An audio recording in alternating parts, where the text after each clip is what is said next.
السلام عليكم ورحمة الله وبركاته. أهلا بكم حبيباتي في قناتي وقناتكم كويزين نعمة. اليوم راح نعطيكم بعض الحيل والتدابير كتحضيرات للشهر رمضان الكريم، وكما على بالكم رانا في وقت التمور والليمون أو الحامض، واليوم حبيت نشارككم طريقتي في حفظ التمر لأكبر مدة بلا ما نديروه في الكونجيلاتور.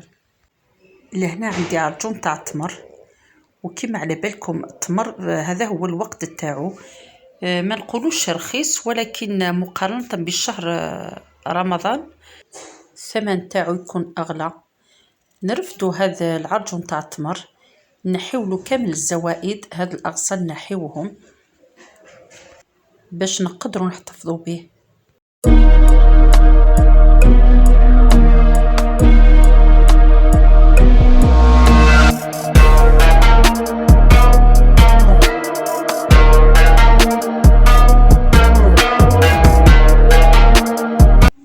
ولهنا كي نكمل كامل نقطعهم ونقيهم، نرفد بابي فيلم ونرفد كمية صغار نديرهم داخل البابي فيلم ونقفل عليهم حتى نكمل الكمية كامل اللي عندي.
ولهنا كي نكمل كامل الكمية اللي عندي نديرها كامل في البابي فيلم، نديرها في بواطة نغلق عليها مليح ونديرها في الثلاجة.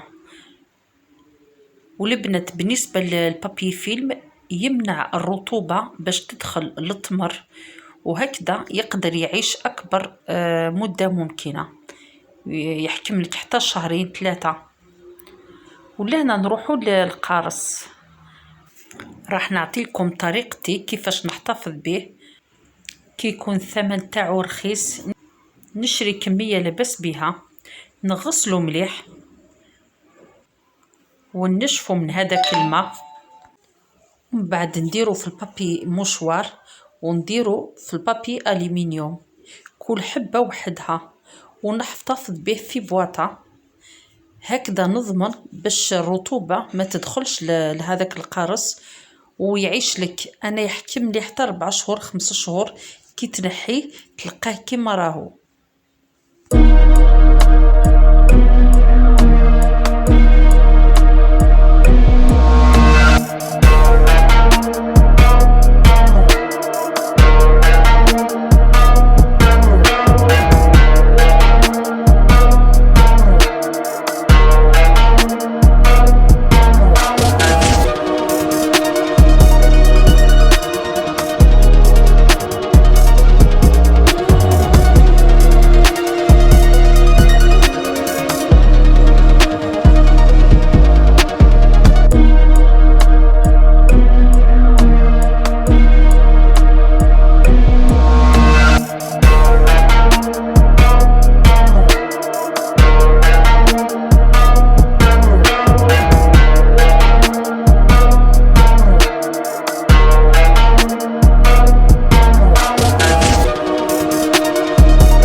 اذا كما راكم تشوفوا البنات، القرص تاعي غسلته نشفته مليح، درته في البابي مشور وراني ندير فيه في البابي الومنيوم حتى نكمل كامل الكميه اللي عندي، ونديرها في بواطه نغلق عليها مليح، نديرها في الفريجيدير.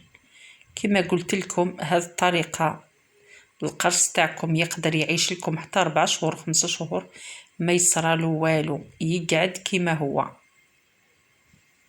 نتمنى هذه الطريقه تستفادوا منها، وإلا عجبكم الفيديو ديروا لايك وتعليق شباب باش هكذا نزيد نعطيكم الافضل.